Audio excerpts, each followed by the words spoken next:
The average American gas station generated over $5 million in fuel revenue last year. The owner kept less than 1% of it. Somewhere between the price on the sign and the money in the owner's pocket, one of the most quietly brutal business equations in the country plays out 1,500 times a day at every pump in every city in every state. Most people assume that rising gas prices mean rising profits for the person behind the counter. The data tells a completely different story. If you think the owner of that station you stop at 3 times a week is building wealth every time you tap your card, wait until you see where that money actually disappears to. How does a business move $800 billion in annual sales and still operate on margins thinner than a grocery store?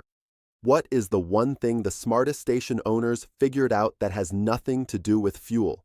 And why do credit card companies walk away from a gas station richer than the person who owns it? You pull up to 1, 2, maybe 3 times a week, you tap your card, watch the numbers climb past $50, $60, and drive away without thinking twice about it. The gas station. It's so woven into the fabric of daily life in America that you've probably never stopped to ask the question sitting right in front of you. How much is the person who owns this place actually making?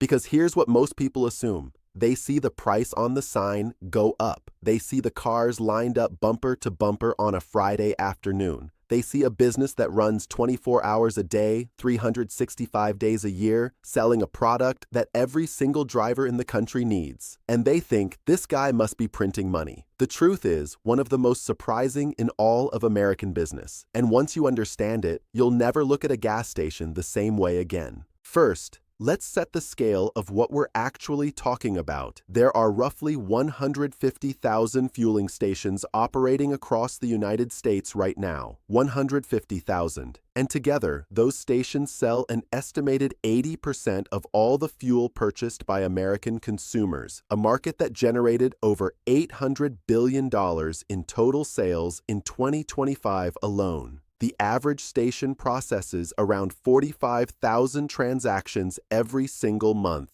That's 1,500 customers walking up to a pump every single day, handing over their money and leaving. This is not a niche business. This is the circulatory system of the American economy. And yet, despite all of that volume, despite all of those transactions, despite the fact that fuel prices have climbed for decades and cars are not going anywhere, the gas station is one of the thinnest margin businesses in the entire country, and that is exactly the gap between what people assume and what's actually true. So before we talk about what the owner makes, we need to talk about what it costs to get in, because this is where most people's assumptions collapse immediately. Forget the idea that you can open a gas station for the price of a nice car or even a nice house. A realistic new build, a mid-sized station with 6 to 8 pumps and a small convenience store attached, runs somewhere between $1.5 million and $3.5 million before you sell a single gallon. In a prime location on a busy corridor in a major metro area, that number can push well past $5 million, and larger highway operations can reach $10 million or more.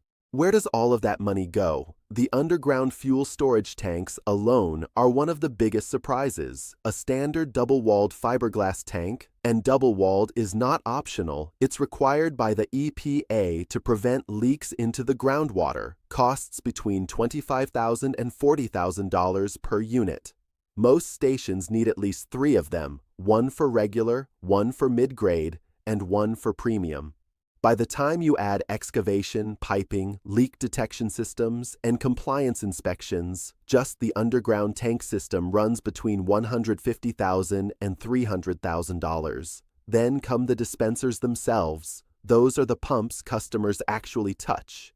And each modern unit with card readers and media screens runs between $20,000 and $40,000. A 6-pump station needs 12 dispenser positions. Do the math. Then there's the canopy covering the forecourt, $100,000 to $300,000 depending on size and materials. The convenience store build-out, $1 million to $3 million on its own. Environmental permits, underground storage tank permits, air quality permits. The regulatory compliance package alone can run between $10,000 and $50,000 before a single shovel hits the dirt.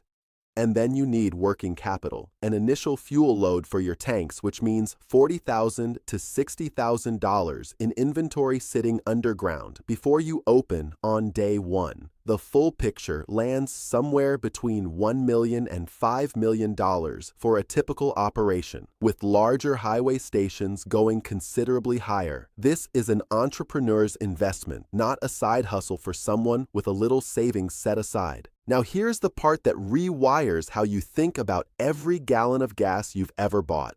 You pull up, you pay $3.11, that was the national average in 2025, and you assume some meaningful slice of that goes to the station owner. So how much does the owner actually keep per gallon? The honest answer, according to the National Association of Convenience Stores, is about 10 cents on a good day. Here's where that $3.11 actually goes. Nearly half of it, roughly $1.50, goes straight to the oil producer, the company that pulled the crude out of the ground. Around 40 cents goes to the refiner who turned that crude into gasoline. Then come the taxes. The federal excise tax alone is 18.4 cents per gallon, and state taxes averaged another 33 cents on top of that as of early 2025. By the time you add distribution costs to get the fuel from the terminal to the station, the wholesale cost to the station owner is already within pennies of what you're paying at the sign. The gross margin, the markup the station owner is working with, averages about 35 to 40 cents per gallon, according to OPIS, the premier fuel pricing data source. And then that margin gets eaten alive by operating costs. Credit and debit card fees are the single most underestimated expense in the gas station business. When you tap your card at the pump, the station pays a percentage of that transaction to the card networks. In 2025, those fees reached a record $21.3 billion industry-wide. At a typical station, card fees alone can consume 8 to 10 cents of every gallon sold. Then come labor, utilities, pumps, lighting, and refrigeration running 24 hours a day every day. Insurance, maintenance, and fuel shrink from tank measurement variance. When you strip all of it away, the net profit on a gallon of fuel averages somewhere between 3 and 7 cents per gallon. IBIS World puts the average net fuel margin at just 1.4%. That is lower than grocery stores, lower than car dealerships, among the lowest of any retail business in America. Gas sales account for 65% of a station's total revenue, but only 39% of its gross profit dollars. In other words, the fuel is not the business. The fuel is the traffic strategy. So let's run the real numbers, the way an owner would actually look at them. A small independent station selling around 80,000 gallons a month, which is on the lower end for a functioning operation, is generating about $250,000 in monthly fuel revenue at current prices. But at a net margin of 5 cents per gallon, that entire volume produces $4,000 in fuel profit. $4,000 on $250,000 in revenue. After you cover your operating expenses, a small station is often clearing somewhere between $4,000 and $8,000 a month from fuel alone. A mid-sized station in a strong location, moving around 150,000 gallons per month, does better. Fuel profit climbs to $7,000 or $8,000. Still, not the number you were imagining.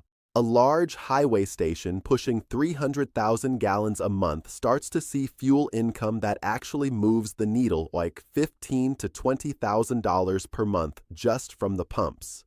But here is the line that separates the gas station owners who are surviving from the ones who are genuinely building wealth. The smart ones figured out a long time ago that the fuel is not the product. The fuel is the reason 2,000 people a day stop their car on your property. What happens after that is entirely up to the owner. The convenience store is where the real money lives. While the net margin on a gallon of fuel is 1.4%, the gross margin on a bottle of water, a cup of coffee, a bag of chips, or a prepared sandwich runs between 30 and 50%. Food service alone accounted for nearly 39% of all in-store gross profit dollars at convenience stores in 2025, according to NACSI, and that share has grown every single year for more than 2 decades. A well-run C-store attached to a busy gas station can generate $20,000 to $30,000 in monthly profit on its own. layered directly on top of whatever the fuel brings in. Then there's the car wash, which carries margins above 50% on every ticket and requires almost no additional customer acquisition cost because the driver is already parked in your lot. Lottery tickets, ATM fees, and for station owners who also own the real estate underneath their business, which is a different game entirely. The land itself becomes a long-term asset that compounds quietly in the background while the fuel operation pays the bills. But like any business with thin margins and massive operational complexity, there is a shadow side that doesn't appear in the brochure. The first threat is environmental, and it is the most financially catastrophic one. Underground storage tanks can leak. When they do, contamination of soil and groundwater can generate cleanup costs that run into the millions, sometimes more than the station is worth. The EPA requires strict monitoring and double-walled tank systems for exactly this reason, but older stations with aging infrastructure are perpetually at risk. A single confirmed leak can mean fines, mandatory remediation, and suspension of your operating license. The second threat is credit card fees, which we touched on, but the trajectory matters here. Those fees hit a record industry-wide total in 2025 and have risen every year. For a station owner running on a 4-cent per gallon net fuel margin, a 1-cent increase in card costs is a 25% hit to that income line. It's not abstract. It shows up on the bottom line every single month. The third is price competition. In dense markets where 3 stations share the same intersection, the pressure to match the lowest price on the sign is relentless. American drivers comparison shop for fuel in real time on their phones, and studies show they'll drive past a station to save 5 cents a gallon. Margin wars in competitive corridors can compress an already thin spread to the point where fuel sales operate at a loss, and the only thing keeping the lights on is the convenience store. And the fourth is the brand relationship. About 40% of American stations operate under a major oil brand: Shell, ExxonMobil, Chevron, BP. The brand provides customer recognition, supply agreements, and sometimes financing. But it also locks the owner into purchasing fuel exclusively from that supplier at whatever price the supply chain dictates. When wholesale costs spike, branded operators absorb the hit with less flexibility than independent stations. So we come back to where we started. How much does the owner of the gas station you pull into 3 times a week actually make? If it's a small independent station in a mid-sized market, somewhere between $5,000 and $15,000 a month when you combine fuel and in-store income. A real business, but far from the fortune the volume of cars suggested. If it's a well-run mid-sized station with a strong C-store and a car wash in a high-traffic location, the owner's monthly take can climb to $30,000, $40,000, even $50,000. A large highway operation with multiple revenue streams and a high-volume fuel business can push past $100,000 a month. And if it's someone who spent 20 years quietly building a network of 10 stations, owning the real estate under each one and centralizing the management, you may be looking at an operator whose monthly income you genuinely would not believe, assembled 1 3-cent margin at a time. The gas station is not a money printer. It is a business of extraordinary volume, razor-thin fuel margins, non-negotiable capital requirements, and environmental liability that never fully disappears. The person who walks in thinking the price sign tells the story of the profit walks right back out within a couple of years. The person who understands that the fuel brings the customer, and the customer is the real asset, and the store, the wash, the food, and the real estate are where the actual money lives, that person builds something that lasts. Somewhere out there, right now, the station owner whose lot you just pulled out of is calculating their net cents per gallon, watching the card fee report, and hoping the in-store coffee program has a good morning. And at the end of the month, they'll take home a number that the driver who just sped away without a second thought would never in 100 fills have guessed.